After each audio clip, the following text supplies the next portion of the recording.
Good afternoon. My name is Juan Pablo. This afternoon, I'm going to read a final work about the importance of English. It's a title, a topic that we always choose because, so in my case, I love English, and I'm going to read the word that I did, and you will have the opportunity to learn by this reading about so many important information that we got in this work. So, the relation between language, society, and cultures. The relationship between language, society, and cultures is central to the fields of sociolinguistics that study the relation between language and society.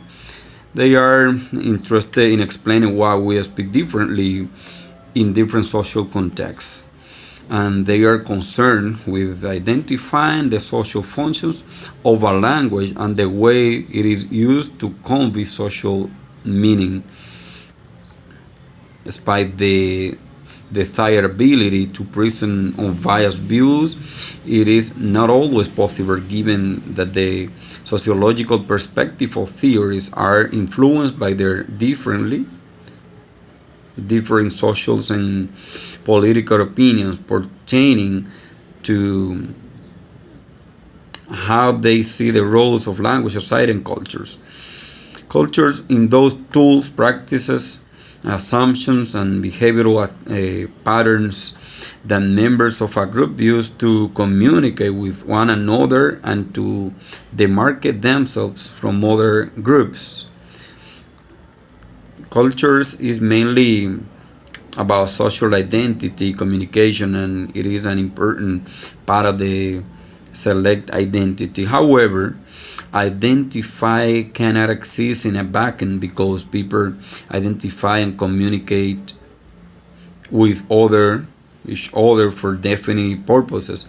And it personality assumes that the main purpose is for the economy subsistence of the society. This is because without an economy to sustain it, it would appear that language, society, and cultures could have no foundation upon which exist. The importance of economy subsisting in language, society, and cultures.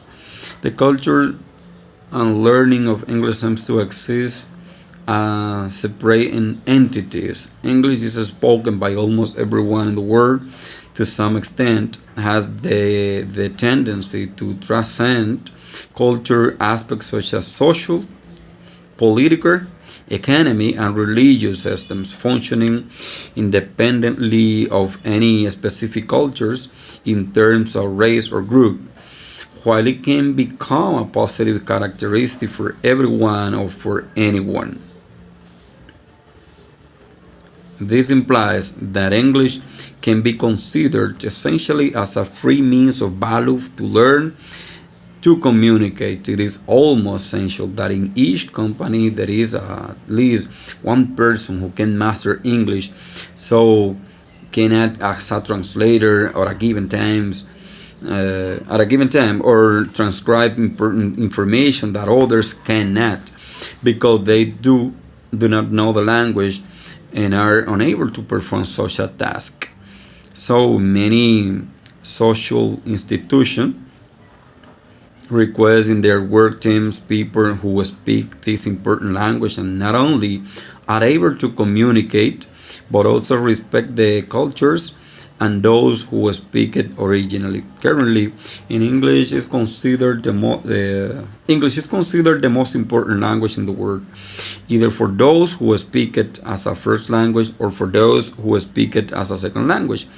That is a secondary language after the mother tongue. Although native speaker, English speaker, those who speak it as the official language of the country in which they were born, are not as many as those of other languages like Spanish or Chinese. In this sense, it can be said that the English language is present in almost all the world and is considered the main element of communication between very diverse cultures that share few or common traits. An English language phenomenon is interesting because it can also be related to a debate about its presence around the world, its reason and consequences.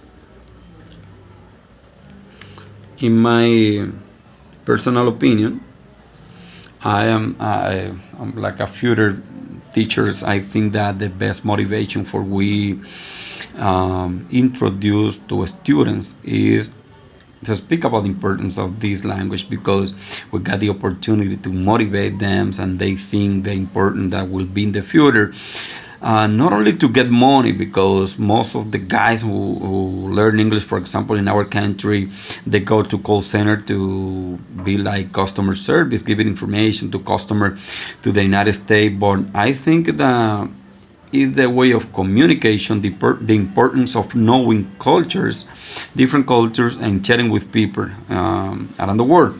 So, being by messenger, by WhatsApp, using the internet, or going abroad, maybe too.